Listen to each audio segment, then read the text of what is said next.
Hello குட்டீஸ், நாம இன்னைக்கு ஒரு பட்டாம்பூச்சி பத்தின கதையை தான் பார்க்க போறோம். ஆரம்பிக்கலாமா? ஒரு காலத்துல ஒரு அழகான தோட்டத்தில் ஒரு கம்பளி பூச்சி வாழ்ந்து வந்தது. அதன் பெயர் வாசு. வாசு ஒரு பச்சை இலை மீது அமர்ந்து கொண்டு மெதுவாக அந்த இலையை சாப்பிட்டு கொண்டிருந்தது. அது மிகவும் சந்தோஷமாகவும் திருப்தியாகவும் இருந்தது. ஒரு நாள் வாசு ஒரு பட்டாம்பூச்சி மேலே பறந்து செல்வதை பார்த்தது. அதன் அழகிய சிறகுகளை பார்த்து வியந்தது. அவன் அந்த பட்டாம்பூச்சி போல் ஒரு நாள் ஆக வேண்டும் என ஆசைப்பட்டான். நான் ஆசைப்படுவது போல் என்னால் பறக்க முடியும், அதைப்போல் எனக்கும் சிறகுகள் இருக்கும் என்று வாசு தனக்குள் நினைத்து கொண்டான். நாட்கள் கடந்து கொண்டே இருந்தது. வாசு தான் சோர்வாக இருப்பதை உணர்ந்தான். ஏனென்றால் அவன் வேகமாக வளர்ந்து கொண்டே இருந்தான். அவன் தனக்கு உருமாறும் நேரம் வந்துவிட்டது என்று புரிந்து கொண்டான். அவன் தன் உடலை ஒரு இலையின் கீழ் பசை போல் ஒட்டிக்கொண்டான்.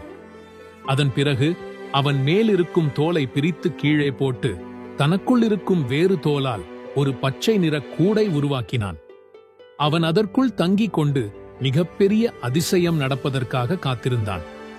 சில நாட்கள் கடந்தது. வாசுவின் உடல் பட்டாம்பூச்சி போல் உருமாறி இருந்தது. அந்த கூடு காய்ந்து கருப்பாக இருந்தது. அவன் அவசரப்படாமல் பொறுமையாக இவ்வளவு நாள் காத்திருந்தான். அதுவரைக்கும் சாப்பிடாமல் அந்த கூட்டிற்குள் இருந்தான். அவன் கடைசி வரைக்கும் நம்பிக்கையை கைவிடவில்லை. சில நேரம் கழித்து கூடு அசைய ஆரம்பித்தது. வாசு தன்னை கூட்டிலிருந்து வெளியே கொண்டு வர முயற்சி செய்தான்.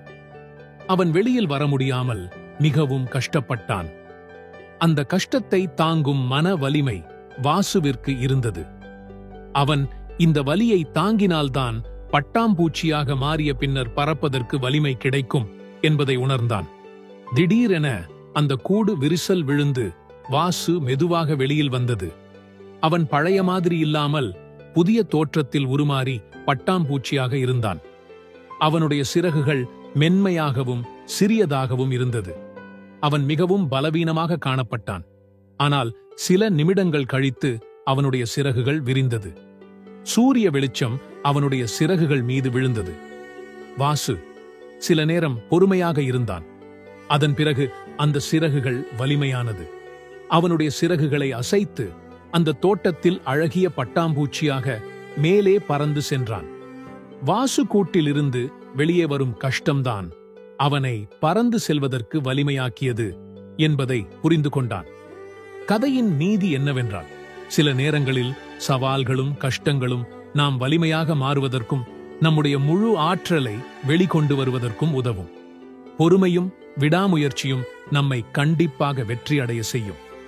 ஓகே குட்டீஸ், பாய். நாம அடுத்த கதையில சந்திப்போம்.